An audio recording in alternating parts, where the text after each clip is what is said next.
Hi everyone, just wanted to hop on here and post a quick video on my responses to your week 5 discussion points as promised. So I'll try to make this quick, but wanted to give you where my thoughts are with both of these approaches, just so you can have something to kind of bounce your thoughts off of with somebody who is currently working in the field.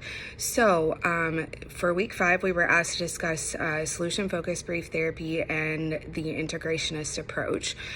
So with solution-focused, it is part of the postmodern approach.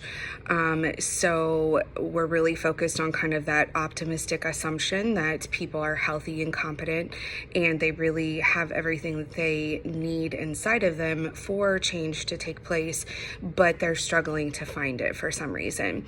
The solution-focused approach particularly focuses on a kind of a quick fix, a solution to a specific problem that the client brings in. So they're really looking for just finding the solution to the issue where the client is currently, what they've tried, what's worked, what hasn't worked in the past, what is right and working about their situation currently.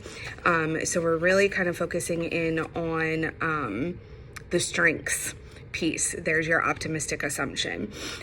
So you're going to come in, the client's going to come in, they're going to describe the problem. You're going to develop goals as soon as possible, probably within that first or second session.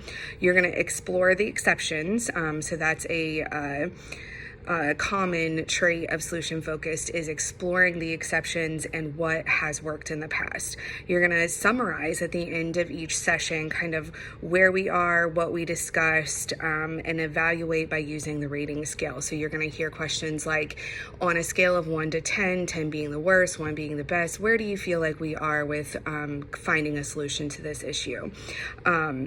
We're really going to emphasize the client as the expert. So it's a very sort of equal, egalitarian kind of approach where the clinician kind of walks alongside the client. There is no power differential there. Clinician's not viewed as the expert, client is viewed as the expert.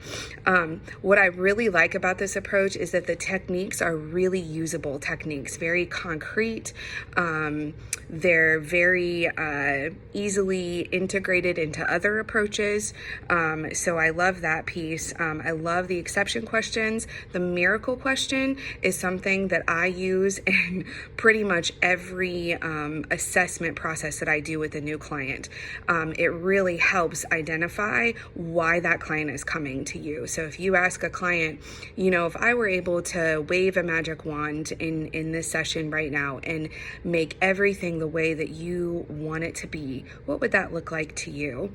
And the client then is able to say exactly what that would look like. And it really helps the clinician understand specifically why that client is coming. The scaling questions are also very useful. You get an idea from the client's perspective where they feel they are with change, because oftentimes for the clinician, we're human, we set goals for our clients, right? In our mind, we know what they're capable of, but sometimes the client has a different idea of what that looks like. And so if they feel they're making progress and we're over here thinking they're not making good progress at all. But if the client feels like they are, that's what really matters. So those scaling questions are really, really helpful to gauge where the client sees themselves in their progress. I like the summary of feedback too. That really helps the client kind of clarify where they feel they are versus, again, where the clinician feels they are. I think this approach, one of the downsides is that we are from day one consciously working toward termination. So it's a very kind of fast approach. It can be very useful. I will say this as a caveat, insurance companies love this approach because the fewer sessions they can get the client out the door, the fewer sessions the less sessions they have to pay for. So they are going to push us for treatment plans and where we are with progress. And you will see once you get into documentation, in every kind of standardized note that is formulated like on an electronic health system, you'll see a section that you have to document their progress towards their meeting their treatment goals, and you'll also probably see their treatment goals listed on their notes as well. That's all because insurance, if you're billing insurance, they want to know where you are with those things. So this approach can be really helpful in regards to that aspect, but it can be kind of a downfall, I think, in some ways, because the client may feel rushed, may feel pushed out the door. They may feel invalidated because we skipped over a lot of things. I know myself as a client way back when I was first going to counseling in my early 20s, this is the approach that one of my therapists used with me, and I hated it because I felt like I didn't get enough time to share with him what I was experiencing kind of emotionally. So it's really good for people that are just literally just trying to figure out a fix to a specific issue or two in their life, and they seem to have the rest of their life sort of figured out. But it can be a downfall when clients come in and really want to process their thoughts and feelings and don't want to feel rushed to find a solution. So, again, with any approach, it has its pros and cons. Okay, let's move on to the integration approach. You heard me hint around in the previous video that this is probably my favorite. The reason that is because this is probably the most flexible approach that you can take to counseling, meaning you can really start to incorporate your stamp on how you see the therapeutic process going.